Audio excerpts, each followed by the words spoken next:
All right, so if someone is trying to pack up their own house, we've got the safe space to pack now.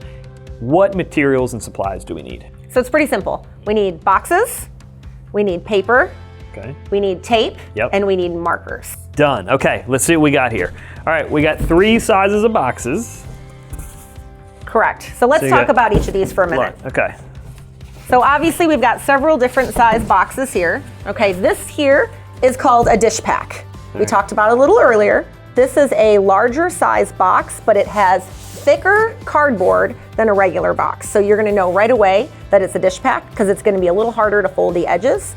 Always say the things you care the most about should go in the sturdiest box. Yes, absolutely. What's the next size box we have? This is a medium-sized box. Anything that you want to keep safe, not as sturdy as a dish pack. So I really wouldn't pack too many breakables in here. Also, you can see that it's got a pretty good amount of room in there. So if you have a lamp that's not super breakable, the base can definitely go in here. Okay, what other supplies do we need? Paper. We want to use a lot of paper. So one of the biggest complaints we get as professional movers, sometimes, believe it or not, is that we use too much paper.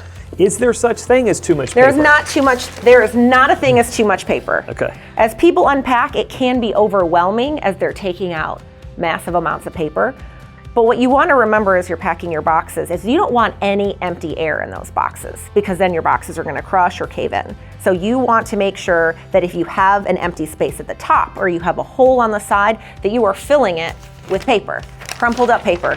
Now this is non-printed newsprint. You can buy this at any box supply store. In addition, you can also get it at like Lowe's or Home Depot, places like that. Some people want to use bubble wrap. It's not necessary. If you're using enough paper, you do not need that bubble wrap. Okay. The other thing I want to point out too, when it comes to tape, you can use multiple layers of tape, especially like if you're going to pack this box with books, you want to make sure that you have enough tape on here.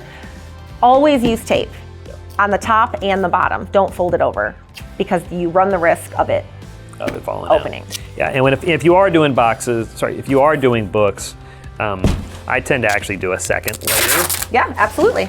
I take it down the side as well. And so I have, and this is only for books and heavy items, but I will actually take it double layered here and then 1 and 1. Anywhere else, I just do the single layer.